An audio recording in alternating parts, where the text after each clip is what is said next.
Cela fait près de 10 ans que le procès est attendu par les parties civiles victimes de la société Aristophil. Le procès de Gérard Lhéritier est en cours depuis le 8 septembre, et ce pendant un petit mois. Philippe Julien, merci beaucoup d'être avec nous. Bonjour, c'est moi qui vous remercie. Vous êtes avocat au cabinet PDGB, représentant de l'association des investisseurs d'Aristophil, à Dilemma.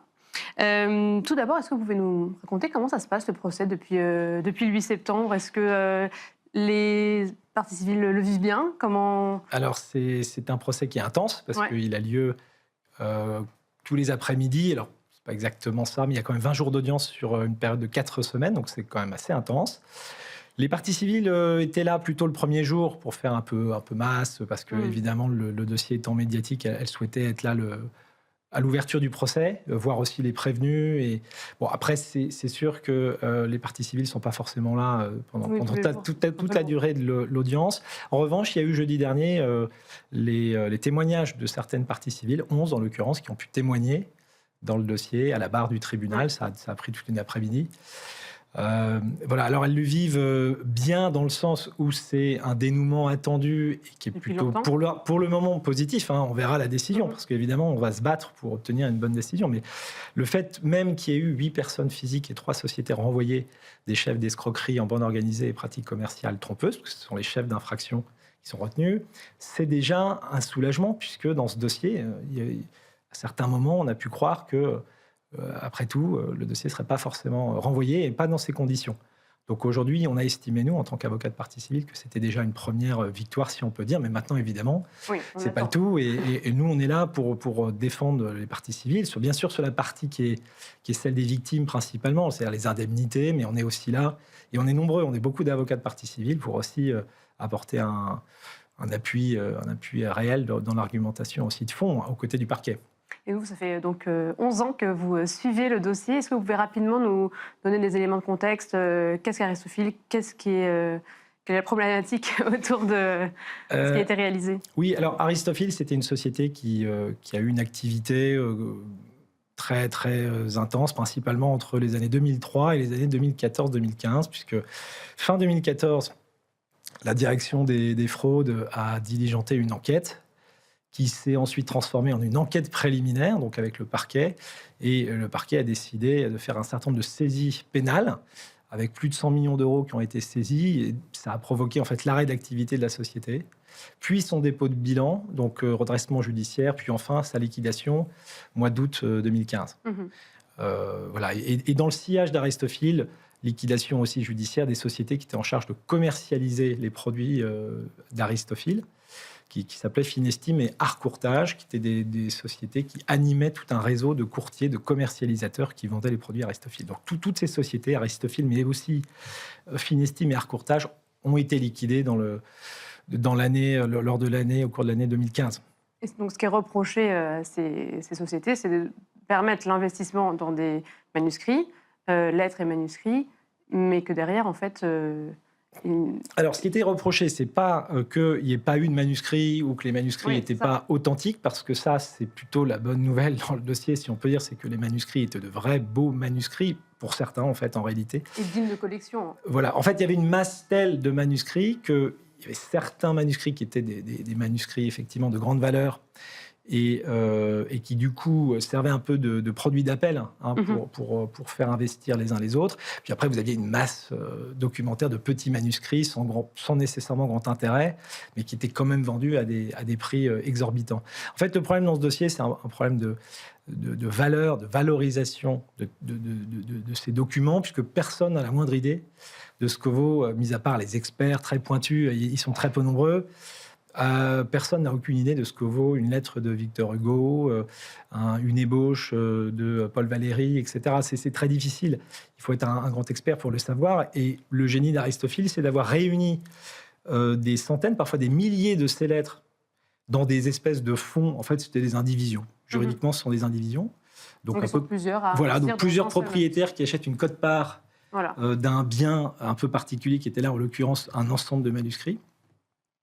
Et donc, c'est très difficile de dire si vous avez 1000 lettres dans lesquelles vous avez des lettres de Paul Valéry, comme je disais, d'autres d'André Gide et autres, comment voulez-vous challenger la valeur qui a été retenue pour 10, 12 millions pour l'ensemble? C'était rigoureusement impossible. Puis il y avait un déficit total d'informations. Et donc, en fait, le vrai sujet là-dedans, c'est qu'on s'est rendu compte que Aristophil achetait, mais ne revendait jamais aucun des manuscrits sur le marché. Donc, ça a tourné en vase clos pendant 10 ans. Si on devait résumer, c'est ça qui est la démonstration, selon nous, de l'existence d'une pyramide de Ponzi, puisqu'en fait, il n'y a pas de marché réel. Il y a un marché réel, bien sûr, avec des collectionneurs et des manuscrits, mais il n'y avait pas un marché réel pour racheter au prix qu'estimait Aristophil les manuscrits dont il était propriétaire. Et puis avec une promesse derrière d'un retour sur investissement assez élevé, je crois que c'était 8%. Voilà, entre 8 et 9% selon les formules par an, hein, donc avec un investissement bloqué 5 ans, donc en gros des promesses de retour sur investissement de l'ordre de 40% sur 5 ans. Mais les manuscrits, une fois que vous arriviez au terme des 5 ans, ils étaient revendus à d'autres investisseurs comme vous. Ils ne repartaient pas sur le marché. C'est ça, donc ça c'est illégal. Donc qu'est-ce qui est illégal là-dedans, en fait, c'est dans toute cette histoire, donc ils sont quand même, effectivement, il y a énormément de victimes, mais qu'est-ce qui est reproché, quelle est l'illégalité? Alors, en fait, c'est un dossier complexe. Donc, quand vous avez un dossier complexe, il n'y a pas nécessairement un acte qui est strictement illégal en tant que tel. Il n'y a pas eu un vol à l'arraché ou des choses comme ça qui sont des infractions qui, en tant que telles, et individuellement prises comme elles sont illégales. Dans ce dossier, l'illégalité, elle vient du fait que c'est un ensemble de manœuvres qui ont été mises en œuvre pour tromper les investisseurs, notamment le fait que des fausses études de marché avaient été établies et diffusées qui montraient que les manuscrits prétendument prenaient nécessairement 9 à 10% de valeur par an, sans jamais s'arrêter, et ceci de tout temps et jusqu'à jamais. Bon, c'était pas très sérieux, mais malheureusement, ça a été produit et ça a servi de base à l'argumentaire commercial, des estimations bienveillantes d'experts. Ils ont joué sur la confusion aussi entre les valeurs d'assurance, puisque tous ces manuscrits étaient assurés par les Lloyds à Londres.